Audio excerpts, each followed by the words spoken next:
A few weeks ago at the Midwest Firewood Frenzy, we saw for the very first time the Splitta 400 from Firewood.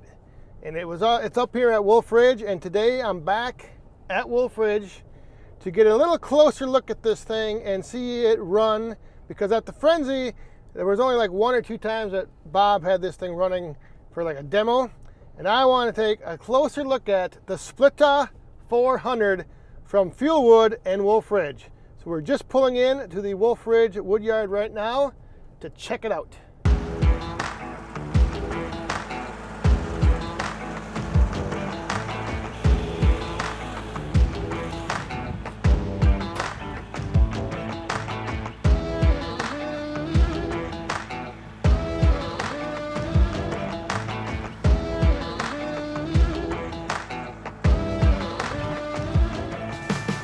I am with the Bob Nelson from Wolf Ridge. What's up, guys? And we are in front of the Splitta 400. Yes, sir. And like I mentioned, we saw this briefly run at the Firewood Frenzy. And today I'm up here just to take a little closer look at it and maybe just get a little quick overview. I know we've got it all loaded up, ready to go. But before we get this thing running, Bob, yes, can you give us just a brief walk around? For sure. So you've got the Firewood Kindlet 200. Then there's the Kindlet Pro, right? And then the big brother to all of them is the Splitta 400. So this is basically your Kindlet 200, but big boy version, okay? Ramped way up. You could do 6-inch lengths, this can do 13-inch lengths. So we're getting really close to like that US spec Firewood. This will do 16-inch max diameter. Yours will do 8. Right now we've got oak rounds in here staged up. This uses an in-feed belt from this section right here, but then further in here, this uses some one-way fingers to grab the wood and bring it towards that X blade. Here we've got this little cheater bar here. This is basically like if your wood, is too big this way or that way, don't put it in. That's your like sight gauge. Yes, if it exactly. fits through here, it will split. If it fits, it ships. Yeah, you can take this off if you want. No. Then it's a guessing game, right? So this has got the X blade just like the Yes, sir. Kindlet. Here, I'll flip this up. A little so you can kind of see it. larger. Yes, it's a little bit larger, yeah. Yes. And if you look in there, you can kind of see those one-way fingers that are grabbing the next rounds to bring them into place. So those fingers will hold the wood in place as this is going back and forth. And this unit right here is PTO powered? Yes, we are running a 540 RPM shaft. We don't quite run 500 RPM on it. And then we hook up 12 volt for the electronic solenoids. This has electric over hydraulic solenoids in it. So basically, once we start spinning the tractor, we'll just rotate the stop button, hit the start button, and then we'll start splitting wood. And when you were here at the Frenzy, we had a Wolf Ridge conveyor right here hooked up. This has an auxiliary conveyor port on it. So right here we have these hoses that go from the Ag Quick Style Connect or the Ag Style Quick Connect to flat face quick couplers. So then, if you have that external hydraulic powered conveyor, once everything's running, you just hit this to start your elevator. So it's pretty cool that we're not taking hydraulic power off the tractor, we're just taking PTO. Yep. So nice. And if you saw Wolf Ridge, he put out a video yesterday going over pretty much the same thing. So if you've already seen that, if you haven't, go and check it out, because then you can see how we tie this all together. Yeah. Because in Bob's intro yesterday, he showed loading the wood, which now it's loaded. So for my intro, I'm gonna have him unload it. No, there you go. We won't do that. But all right, I think we're ready to go. Yeah, let's fire up the tractor. tractor. Let's get this thing fired up. All right. And Splitta 400 coming at you. There she goes.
So we've got it set pretty small right now to make like, I would call this like wood-fired pizza oven wood.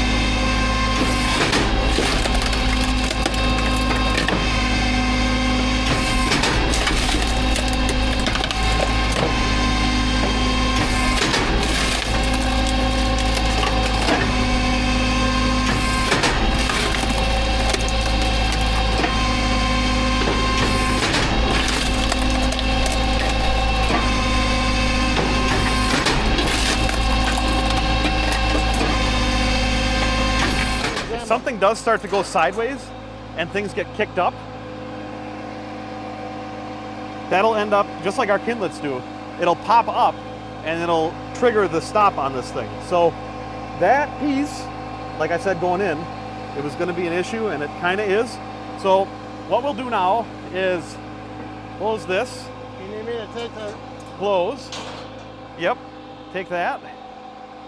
And I can push that down like that. Now I have to, hit my valve.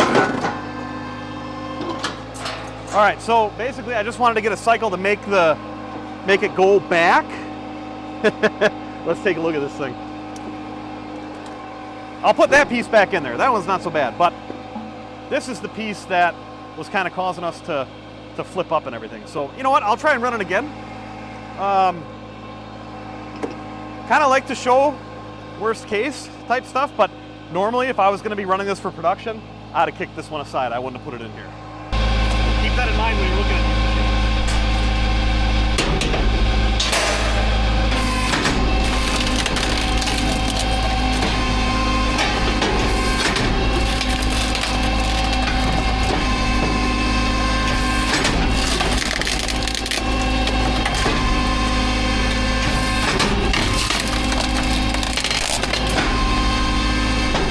So there you go. There was the Splitta 400 in action. What do you think? Making some decent sized splits. I mentioned earlier, I don't know if it picked it up because I didn't realize I was talking over you. We had two mics on, Yeah. but the splits coming off the Splitta 400 very closely resemble a box wedge. Yeah, it's The square. finished product is just like a box wedge. Square pieces. Let's take a look at These- some of the outer ones here. Like here's the outer, right? Yeah. Here's the outer. These splits are probably going to be more for like Look at your this. pizza oven wood Look at this. I'll and pull this stuff like apart that. here. Isn't that cool? Yeah. Look at this. I mean, Right here, this is another yeah, and it all just comes out like a whole round worth comes out. at once. Yeah, all Yep, split. all together. Yeah. And we were just talking a little bit earlier that these machines, and you were talking about this, Yeah. it's almost more than a one-man operation. Yeah, absolutely. You need either a conveyor or you need somebody at that end and someone at this end. Yeah. Yeah, it was, I mean, we had, by the time those first 5 rounds were done, you had to move it so there was more room here, and then you had to be over here to piled put up. stuff back in. So I would strongly recommend a conveyor, unless, you know, if you've already got one. But that's something to keep in mind when you're getting a production machine like this. And again, this takes up to 13-inch 13-inch length, 16-inch diameter. 16-inch diameter. Yep. And the question is often asked, what about 16-inch? Stay tuned.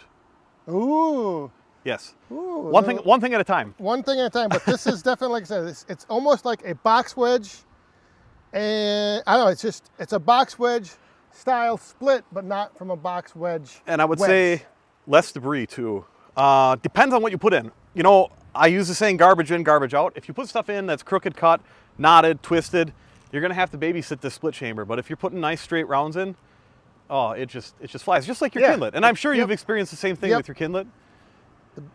The better it is going in, the better it is coming out. Yeah. So take that extra time, find that knotted one, or the one that I cut 1 inch too long, and don't try to put it in to the splitter. All right, Bob. Thank you, sir. Thank you. Appreciate it. You want me to do the outro? Oh, jeez. All right. All right. I evidently I'm not. You gotta like keep. Are you my walking wingman? past me. Oh, okay, all right. We're gonna try it again. So we're gonna try this again. All right. All right. Stay safe. Have fun. Be cool. Oh, Hey! yes.